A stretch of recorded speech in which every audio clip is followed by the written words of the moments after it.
భరోసా ready. విడతల వారీగా అన్నదాతల ఖాతాల్లో జమ 1-2 రోజుల్లో రానున్న క్లారిటీ. యాసంగి రైతు భరోసా నిధుల కోసం ఎదురు చూస్తున్న అన్నదాతల నిరీక్షణకు త్వరలో తెరపడనున్నది. అయితే అందరికీ ఒకేసారి కాకుండా విడతల వారీగా రైతుల ఖాతాల్లో డబ్బు జమ చేసేందుకు సర్కారు సిద్ధమవుతున్నట్టు సమాచారం.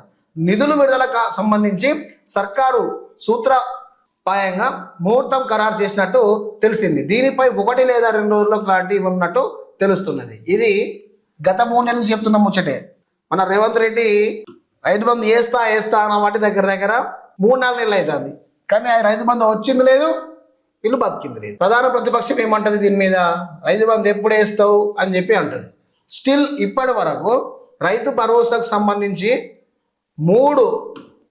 మూడు టర్ములు వాడేది ఉండే, కానీ ఒక్కటే పడింది. మిగతా 3 టర్ములు ఎగగొట్టిండు. ఇప్పుడు మళ్ళీ రైతు భరోసా ప్రస్తావన ఎందుకు వచ్చిందో అర్థమవుతలేదు. మరి రైతుల మీద ముఖ్యమంత్రికి ఎంత ప్రేమ ఉందా? ఓన్లీ రైతు భరోసా వేస్తా అనే అంటున్నాడు, కానీ అకౌంట్లో పడ్డది లేదు, వీళ్ళు పైసలు తీసుకున్నది లేదు, యాసంగి పెట్టుబడి పెట్టింది లేదు. ఇంకొక నెల అయింది అనుకో, కథం ఇక కోతకు వస్తాయి. ఇక కోత తర్వాత రైతు భరోసా వేసి ఎందుకు? కోటర్ సీసాలు, కోళ్ళు, గొర్రెలు పోసుకొని తినడానికి.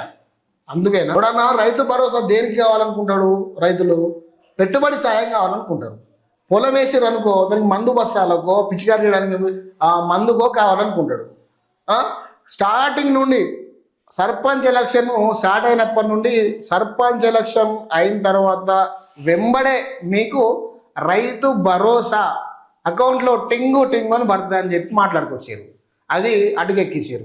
మున్సిపాలిటీ ఎన్నికల తర్వాత తప్పకుండా రైతు భరోసా ఇస్తాం, రైతు భరోసా రైతు ఖాతాలో జమ చేస్తాం, మీరు నన్ను నమ్మి ఓటేయండి అని చెప్పి కూడా అప్పుడు కూడా ఇదే మాట్లాడుకొచ్చారు. మున్సిపాలిటీ ఎలక్షన్లు అయిపోయినాయి, కథం రైతు భరోసా గోవింద అయిపోయింది. ప్రతిపక్ష పార్టీ ఏమంటది అంటే రైతు భరోసా వేయడం రేవంత్తోని కాదు, ఈయన వేయలేడు, పరిపాలన కూడా చేత కాదు అని చెప్పి ప్రధాన ప్రతిపక్షం బీఆర్ఎస్ విమర్శిస్తున్న అస్త్రాలకు కమిలిపోయి ఈ విధంగా పెడుతున్నాడా అనే ఒక ఆలోచన వస్తూ ఉంది ప్రజలలో. మరి ఇప్పుడైనా వచ్చే అవకాశం ఉందా? మళ్ళీ దీంట్లో విడతల వారి ఆట చూడు. ఎకరం ఉన్నోనికి ఎంత పడాలి? వీళ్ళు చెప్పిన ప్రకారంగా 6,000 పడాలి. విడతల వారి అంటే ఇట్లా 3,000 పడతాయి. మళ్ళీ 3,000 ఎప్పుడో ఆ 3,000కు ఇప్పుడు ఈడ చూసుకుంటూ ఉండాలి. ఈ 3,000 తీసుకునే లోపల ఆ 3,000 మళ్ళీ పడయో అప్పటి వరకు ఎలక్షన్లు వస్తాయో కూడా తెలియని పరిస్థితి. ఇప్పుడు దీన్ని విడుదల వారిగా పెడతా ఉన్నాడు. రాష్ట్ర రైతాంగం ఎప్పుడెప్పుడా అని ఎదురు చూస్తున్న యాసంగి రైతు భరోసా నిధులు త్వరలోనే విడుదల చేయాలని ప్రభుత్వం భావిస్తున్నట్టు తెలిసింది. చూడు, ఇక్కడ విడుదల చేస్తాం కాదు, విడుదల చేయనున్నట్టు భావిస్తుందట. అంటే ఇంకా దానికి సంబంధించింది ఏం నిధులు అక్కడ దొరకలేదు. చేస్తాం నిధులు అనే మాట్లాడుకొస్తా ఉన్నారు. నిధులు సమీకరణ ప్రాధాన్యతలను పరిశీలించాలని ఆర్థిక శాఖ అధికారులను సీఎం రేవంత్ రెడ్డి ఆదేశించినట్టు తెలిసింది. 2-3 రోజుల్లో యాసంగి రైతు భరోసాపై మంత్రులు అధికారులతో ఉన్నత స్థాయి సమావేశం నిర్వహించి నిర్ణయం తీసుకున్నట్టు సమాచారం. ప్రతి నెల 10వ తేదీ తర్వాత కాంట్రాక్టు బిల్లులు చెల్లింపులు జరిగేవి, కానీ ప్రస్తుతం ఎలాంటి బిల్స్ రిలీజ్ చేయొద్దని ఆర్థిక శాఖను సీఎం రేవంత్ రెడ్డి ఆదేశించడంతో ఎక్కడి బిల్లులు అక్కడ నిలిచిపోయాయి. దీనితో ఆ నిధులను రైతు భరోసాకు మళ్లించాలని ప్రభుత్వం భావిస్తున్నట్టు తెలిసింది. అర్థమైంది. ఇక మళ్ళా కాంట్రాక్టర్ల యాపాల కాంట్రాక్ట్ బిల్లులు ఆపి రైతు భరోసా రైతు ఖాతాలో జమ చేయాలి. అదైనా ఫుల్లా కాదు, మళ్ళీ సగమే. ఎకరానికి 6,000 పడితే 3,000, మళ్ళీ సగం ఎప్పుడో ఇక అది రాకపోని దాని గురించి ఆలోచించదు మనం. ఇక అది ఇప్పుడు ఎలక్షన్లు వస్తాయో ఏమో, అది అట్టడుగు స్థానానికి పోయినట్టే.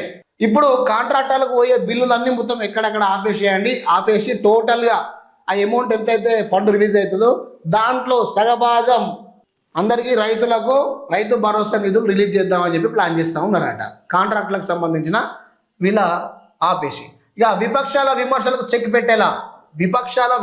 చెక్ పెట్టేలా అంటే ఎప్పుడు వేయాలి? సర్పంచ్ ఎలక్షన్ తర్వాత వేస్తా అన్నప్పుడు వేస్తేనే మనకు ఒక విలువ పతారా ఉంటుంది. ఆల్రెడీ ఒక టర్ము పోయింది, 2వ టర్ములు పోయింది, 3వ టర్ము ఇప్పుడు మళ్ళీ ఈసారి వేయకపోతే మాత్రం నిజంగా చెప్తున్నా, ప్రతిపక్షం మాత్రం విమర్శలు కాదు, ఇక డైరెక్ట్ పోయి అసెంబ్లీలో ఇజ్జత్ మనం అందిస్తాయి. పక్కా చెప్తున్నా కదా. ఇయ్యలేను అంటే రాష్ట్ర బడ్జెట్లో రైతాంగానికి అమౌంట్ మేము కేటాయించట్లేదు, మా దగ్గర పైసలు లేవు, మేము సంపాదించుకోవడానికే మాకు చాలతలేవు, మీకేం ఇవ్వాలి అని చెప్పి బాజాప్తిగా ప్రెస్ మీట్ పెట్టి చెప్తే అయిపోతుంది. ఎవడు అడగడు, ఇక రైతు భరోసా అడగడు, యారిగారి ఇంట్లో అడగడు, తొక్కతో ఎవడు అడగడు. కానీ ఇస్తా ఇస్తా ఇస్తా అని చెప్పి ఊరించుకుంటుంటే ఏమవుతుంది, ప్రజలలో ఒక ఆశ ఉంటుంది, ఇగిస్తాడు కావచ్చు అగిస్తాడు కావచ్చు అని చెప్పి ఆశ ఉంటుంది. కొంతమంది యూరియా బస్తాలు బుక్ చేసుకుంటేనే రైతు భరోసా వస్తా అని చెప్పి అట్లా కూడా ఆలోచిస్తున్నారట. డిజిటల్ పాస్బుక్ ఉన్నవానికి ఎవరికైనా రైతు భరోసా రావాలి, 5 ఎకరాల లోపు ఉన్నవానికి పక్క రావాలి. యూరియా బస్తాలకు డిజిటల్ పాస్బుక్ సంబంధం ఏమున్నది? కొంతమంది అట్లా మాట్లాడుకొస్తున్నారు. రైతులను మభ్యపెట్టేందుకే యాసంగి భరోసా నిధులు ఇస్తామని సీఎం రేవంత్ రెడ్డి చెప్పారని, మున్సిపల్ ఎన్నికలు ముగిసినా మౌనంగా ఉన్నారని బీఆర్ఎస్ బీజేపీల విమర్శలు చేస్తున్నారు. ఈ నెల 16 నుంచి జరిగే అసెంబ్లీ సమావేశాల్లో యాసంగి రైతు భరోసా స్కీమ్ సర్కారు మీద విమర్శలు దాడి చేయాలని ప్లాన్ చేస్తున్నారు. ఇందులో భాగంగానే అసెంబ్లీలో గవర్నర్ ప్రసంగం సందర్భంగా ప్రభుత్వానికి వ్యతిరేకంగా నిరసన తెలియజేయాలని భావిస్తున్నట్టు తెలుస్తుంది. అంతకంటే ముందు యాసంగి రైతు భరోసా స్కీమ్ నిధులు విడుదల డేట్స్ ప్రకటిస్తే విపక్షాల విమర్శలకు చెక్ పెట్టేలా అవకాశం ఉంటుందని కాంగ్రెస్ నేతలు భావిస్తున్నారు. ఇప్పుడు విపక్షాల విమర్శలకు మీరు చెక్ పెట్టాలి అంటే ఏం చేయాలి? రేపే రిలీజ్ చేసి అసెంబ్లీలో మేము రైతు భరోసా ఇచ్చినాము అని చెప్పి చెప్పుకోవచ్చు. ప్రతిపక్షాల నోరు ముయ్యాలి అంటే మీరు ఏం చేయాలి? రేపే రైతు భరోసా రిలీజ్ చేసి మేము ఇచ్చినాం అని చెప్పి మాట్లాడుకోవచ్చు. కానీ వాళ్ళు మీరు రైతు భరోసా ఇవ్వరు, ఏం చేయరు అని విపక్షాలు నోరు మూయాలి అంటే ఎందుకు మూస్తారు? మీరు చేసే అరాచకాలకు తప్పకుండా ప్రశ్నిస్తారు. ప్రధాన ప్రతిపక్షం దేనికి ఉన్నది? ప్రభుత్వాన్ని క్వశ్చన్ చేయడానికే ఉంటుంది.